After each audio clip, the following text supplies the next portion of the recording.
Time now for sports news on the news at 10 with Ayotunde Balogun.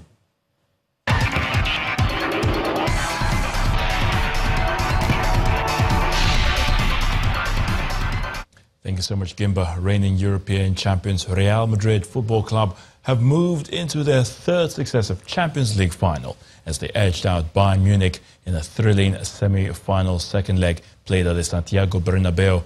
Trailing 2-1 after the first leg in Germany, Bayern needed a win at the Bernabeu to reach the final. But then it finished 2-2 as Real clinched a 4-3 aggregate victory. Real Madrid will now face either Liverpool or AS Roma in the final in Kiev in the Ukraine, coming up on May the 26th. Liverpool's Mohamed Salah has been named the Football Writers Association Footballer of the Year for 2017-2018. The Egyptian becomes the first African to be given the accolade after edging out Manchester City midfielder Kevin De Bruyne by less than 20 votes in a ballot of more than 400 FWA members. Tottenham striker Harry Kane came third, with Salah and De Bruyne polling over 90% of the vote. Salah is on course to win the English Premier League Golden Boot with 31 goals in 34 games so far and has helped Liverpool to the Champions League semi-finals with 11 goals in 13 games. Former Super Eagles head coach and captain Sunday Oliseh has officially announced his exit from Dutch football club Fortuna Sittard. Oliseh confirmed his exit in a statement on his official Twitter account. The excellent work started by Oliseh ended well following last Saturday's promotion of the club side to the Dutch top flight division in the Netherlands. Oliseh had been on course to achieve this feat himself, but fell out with the owners of the club side, who suspended him. But then the Dutch FA arbitration panel ruled that he is still the head coach of the club till May the 1st. And the Nigeria Football Federation, the NFF, is to be given a $2 million advance payment by FIFA towards the preparations of the Super Eagles for this year's FIFA World Cup in Russia. The World Football Governing Body will also give other 4 African football federations a $2 million advance payment each to pay player bonuses before the tournament. The Confederation of African Football says the agreement for Egypt, Morocco, Nigeria, Senegal and Tunisia will help settle beforehand the question of bonuses. The FIFA World Cup trophy has arrived in the far eastern Russian city of Vladivostok as part of its global tour ahead of this summer's football championships in Russia. Of course, well, among those at the ceremony welcoming the trophy to Russia was a Brazilian World Cup winner, Gilberto Silva. The trophy was welcomed in Tokyo last Friday by Japanese Prime Minister Shinzo Abe after traveling across the globe. All the winners of the singles titles at Wimbledon will each receive about $3 million as part of a 7.6% increase in the total prize money at this year's tournament. The All England club says the total prize fund will be $46.5 million.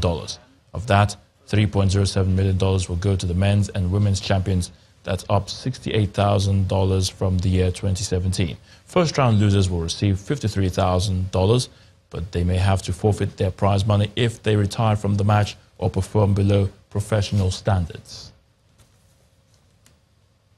And that's a wrap on sports news. The news at 10 continues shortly.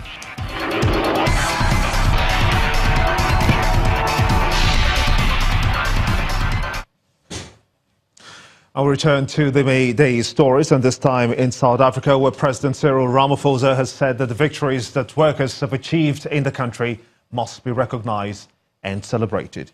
He was speaking at the Nelson Mandela Bay, where the main May Day rally has been held with much fanfare. Channels Television was, however, at the Bopilong township, where the Premier of Gauteng and other political and labor employees marked the day, calling for workers to unite all over the world. Our South Africa Bureau Chief, Betty Dibia, now reports.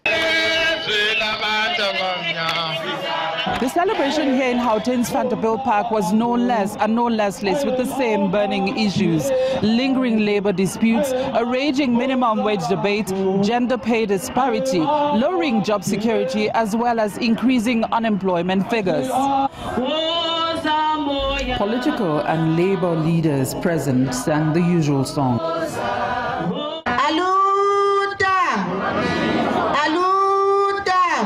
we are here to strengthen them and say aluta continua. The struggle for a living wage does continue. The struggle for the interest of workers continue.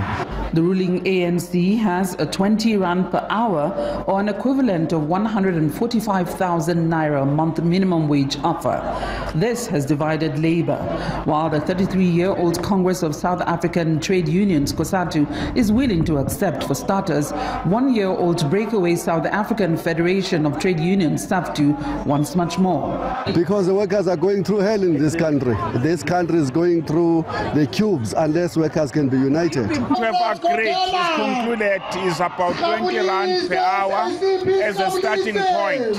But we want to go to the next year to fight for a living wage, which is better than the national minimum wage. The legislation, there's no guaranteed annual increase. So the next year, that level could go down or stay the same. So my argument is that the 20 rand per hour offers a starting point, but that it's very important to look at the other aspects as a package as a whole. Then there's also the plight of the foreign national whose employment has some locals up in arms, as seen in last Sunday's Moi River violence. What we actually need to be doing is reconfiguring the economy in a way that it can be inclusive for South Africans and foreign nationals, and in a way which it offers the opportunity for decent forms of employment. To the worker internationally, let's unite, let's organize, let's change the rules of the game so that workers' share of the economy can be shared equally.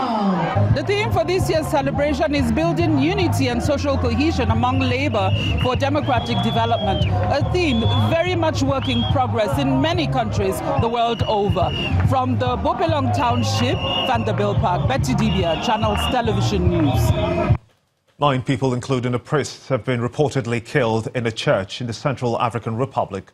Dozens others were wounded in the attack, which happened at Notre Dame de Fatima Cathedral in the capital, Bangui. Witnesses said that they were attacked with gunfire and grenades during the morning service. It will be the second attack on the church in 3 years. Dozens of people were killed there in 2014 when it was targeted. Meanwhile, there has been a mass protest by people marching down Bangui's Avenue, close to the presidential palace where the UN is based.